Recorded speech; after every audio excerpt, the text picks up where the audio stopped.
안녕하세요. 박균열 회계사입니다. 이게 회계사나 세무사 시험을 준비하고 계시는 분이라면은 공부 방향이 맞을지 이런 게 되게 불안하실 거고, 저 같은 경우도 그랬고요. 이게 열심히 하고 있으면서도 그거에 대한 좀 자신이 잘 없고, 과연 내가 진도나 다 빼고 시험을 볼 수 있을까, 이런 것도 걱정이 되고 하잖아요. 그런 분들에게 좀 도움이 될까 해서 오늘 그런 얘기를 좀 해볼까 하고요. 일단 저는 합격까지 3년 반이 걸렸고요. 평탄하게 붙은 것도 아니고, 그렇다고 또 고생을 많이 하고, 오래 걸린 것도 아니고, 그냥 딱 평균 정도 했던 것 같아요. 또 실제로 제가 공부할 때도 그렇고, 회계법인에서 일할 때도 그렇고 느꼈던 건데, 그냥 제가 딱 회계법인, 회계사 평균 정도 지능인 것 같아요. 그래서 공부할 때도 그랬고, 그래서 왜 우리가 시험을 처음 시작할 때는 원대한 포부를 가지고, 내가 반드시 스트레이트로 동차까지 한 번에 끝내겠다는 생각을 하고, 저도 그랬었고요. 그렇지만 그런 경우는 진짜 잘 없거든요. 아마 많은 분들께 저 같은 평균 지능의 회계사 딱 평균, 회계사 평균인 인간이 어떻게 합격을 했는지 이야기가 좀 도움이 될 것 같습니다. 저는 2월 1일쯤에 공부를 시작해서 1년 동안 첫 1차 준비를 하고 초시 1차에 합격을 했습니다. 이때까지만 해도 수험 생활이 길어질 거라고는 좀 생각을 못 했어요. 그리고 나서 첫 2차 시험에서 동차 때 오유예가 뜨고, 그러니까 다시 1차 시험을 다시 응시해야 되는 상황이 돼서 1차 시험을 다시 봐서 1차는 다시 합격을 했고요. 두 번째 2차 시험에서 3유예가 뜨고, 세 번째 2차 시험 만에 합격을 합니다. 이 과정에서 휴학은 4학기 정도 쓴 것 같아요. 첫 1차 시험 준비할 때 1차 시험 얘기부터 해드릴게요. 첫 1차 시험 준비는 제가 동네 도서관에서 인강 들으면서 혼자 시작을 했어요. 경제경영상법 포함해가지고 기본 과목이랑 전 과목 기본 강의를 돌리고 기본서 복습하고 예제풀이로 좀 개념 숙지가 어느 정도 됐을 때 이미 시간이 좀 꽤 지나 있었어서 보통 1.5차 심화나 연습서 같은 거 해보잖아요. 그런 거 할 시간이 저는 없었고요. 이게 나중에 초시를 합격하고 나서 우유예가 뜨는 이유 중에 하나가 되지 않았나 그런 생각도 좀 듭니다. 기본 강의를 들을 때는 일단 1.6배속으로 하루 6개씩 듣는 거를 목표로 했었고, 이게 기본 강의 처음 들을 때는 굉장히 난해하고 어려워요. 특히 저 세법 같은 경우는 처음 들을 때 아예 외계어 듣는 것처럼 무슨 말인지 하나도 모르겠고, 재무회계는 기준서 문장 하나하나들이 다 어렵고, 세법 같은 경우에는 재무회계도 이해를 못했는데 그 세무조정은 재무회계랑 세법 차이를 조정하는 거잖아요. 재무회계를 이해를 못했는데 세무조정이 이해가 갈 리가 없죠.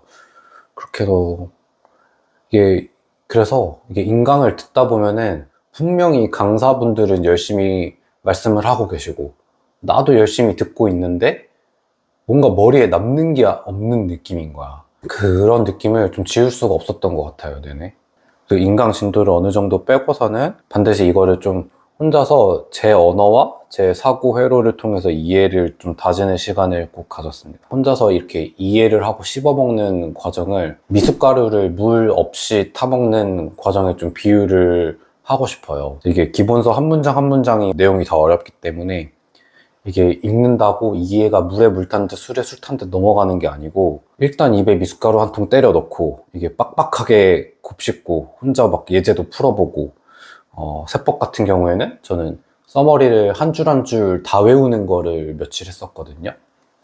그래서 이거를 한 땀 한 땀 어거지로 외우는 것도 해보고, 그러고 나서 예제도 다시 풀어보고, 이렇게 미숫가루 빡빡하게 씹어 삼키는 것처럼 교재도 막 앞뒤로 막 왔다 갔다 하면서 그런 과정을 겪으면서 이해도를 한번 높였던 것 같아요.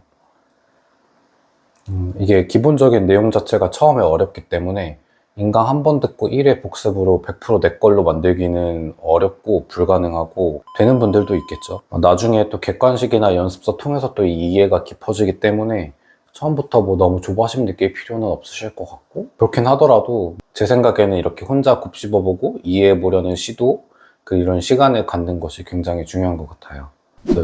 1차 객관식 얘기 좀 해보면은, 회계, 세법, 재무관리 같은 기본 과목들은 기본 강의를 들었던 강사분의 객관식 문제집을 사가지고 풀었고, 객관식 강의는 따로 듣지 않았었고요.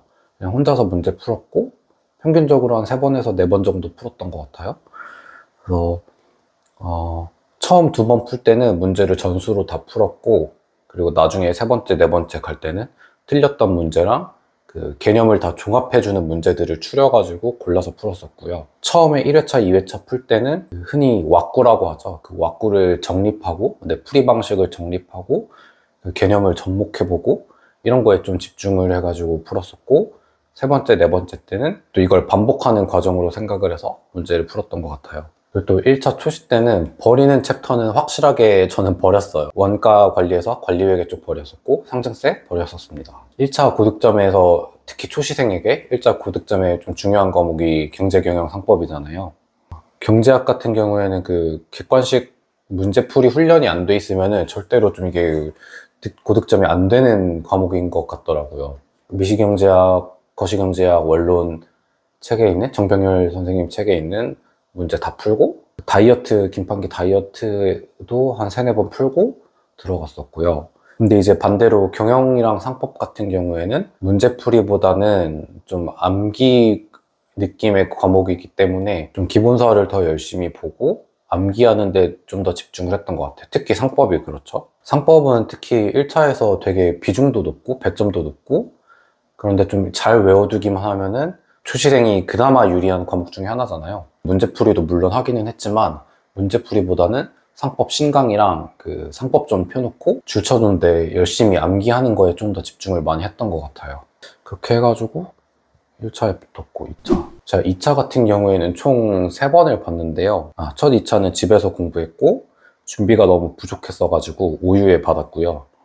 두 번째 2차는 학교 중앙도서관에서 혼자 했고 역시 준비가 부족했어서 원가, 재무회계, 세무회계 이렇게 3유예를 받았고, 그 마지막 2차 때, 3유예 때는 고시반에 들어가서 모의고사 스터디 같은 거 하면서 도움을 많이 받았고 드디어 합격에 성공을 했습니다. 근데 제가 느끼기에 2차는 특히 초시 그 동차 2차 때 전략이 중요한 것 같아요.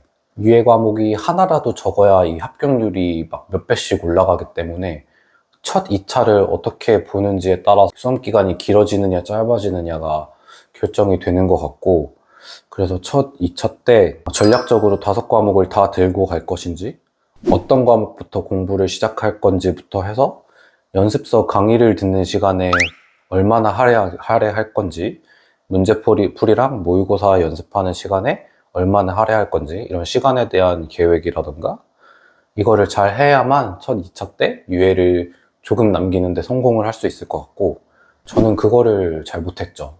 망했죠. 저는 그냥 사내자색이 다 해야지 이 생각했다가 망했죠.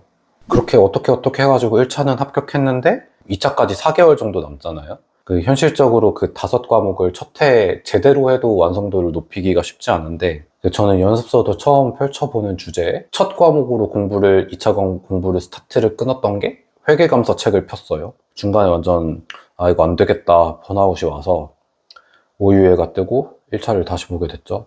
이게 4유예 합격은 꽤 있는데 5유예 합격은 진짜 별로 없거든요. 첫 동차 2차 때 과목 전략이랑 공부 방법을 잘 짜고 들어가야지 저 같은 사례가 안 되고 좀 더 수험 기간을 줄이실 수 있을 것 같아요. 그 마지막 3유생 때는 진짜 마음이 간절하고 힘들었었는데 이때 고시반 들어갔던 게 정말 신의 한 수였던 것 같고, 지금 생각하면은 고시반 안 들어가고 내가 붙었을까 싶을 정도로 고시반 들어가길 정말 잘했던 것 같고, 제가 2차 공부할 때 공부 접근 방법을 말씀드리자면은, 일단 기본 개념이 어느 정도 잡혀 있다는 전제하에 연습서 단원별 문제풀이하고 모의고사를 시간 재고 문제풀이하는 거, 이걸 계속 번갈아 가면서 해주고 계속 돌려주면서 틀렸던 문제를 위주로 개념 정리를 다시 잡아주고, 이거 3개를 같이 끌고 가는 흐름으로 진행을 하는 게 저한테 제일 주요했던 것 같아요. 다들 이렇게 하는 것 같고요.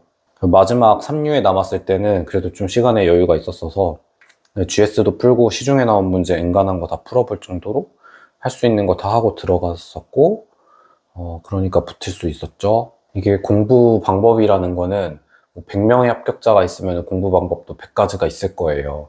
그만큼 공부 방법이라는 건 각자에게 맞는 게 있어서, 저의 사례가 꼭 중요하지는 않을 수도 있는데, 그래서 공부 방법 외적으로 중요한 게 공부 분위기 만드는 거랑 멘탈 관리하는 건 것 같아요. 공부 분위기 같은 경우에는 주변에 내 경쟁자들이 있고 나보다 잘하는 애들이 심지어 나보다 열심히 하고 있고 서로 점수 비교도 하고 누가 더 잘 이해하고 있는지 이런 것도 비교도 되고 이런 공부 분위기가 좀 있어야 그 긴 수험 기간 동안 그 동기부여 잃지 않고 끌고 나갈 수가 있는 것 같아요.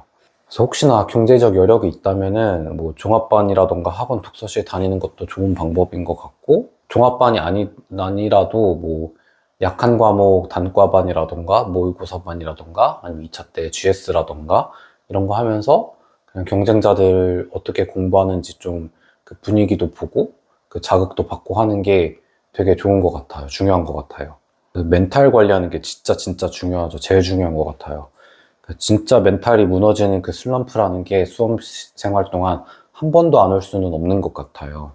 그래서 자기만의 그 스트레스를 관리하는 어떤 루틴이라던가 이런 거를 좀 잘 알고 있어야지 도움이 되고, 슬럼프에 빠지더라고 하더라도 짧은 미니 슬럼프 정도로 끝내고 빨리 털고 다시 공부하러 돌아올 수 있게 그렇게 또 일어나는 방법을 또 잘 알고 잘 해낼 수 있어야 되는 것도 중요한 것 같습니다. 공부 분위기, 멘탈 관리 이 두 가지 모두 저에게 좀 가장 큰 도움이 됐던 거는 뭐 여러 가지가 있지만 그 마지막에 고시반 들어갔던 게 제일 유효했던 것 같아요. 워낙 잘하는 친구들도 많았고 같이 스터디하면서 문제 풀면서 쟤 나보다 잘하네 이러면서 자극도 받고 또 내가 힘들 때 멘탈 무너지거나 할 때 서로 붙잡아 주기도 하고 친구가 멘탈이 좀 안 좋은 것 같으면은 친구 멘탈을 붙잡아 주다 보면은 나도 좀 같이 으쌰으쌰하게 되는 것도 있거든요. 아무튼 이렇게 오늘은 제 합격담과 좀 합격에 중요했던 것들 이런 것들 간략하게 좀 말씀을 드렸는데 도움이 되셨으면 좋겠고 다들 건강 유의하시고 모두 합격하셔서 업무를 통해서 만날 수 있으면 좋겠습니다. 그때 돼서 이 영상 봤다고 얘기해 주세요. 네, 감사합니다.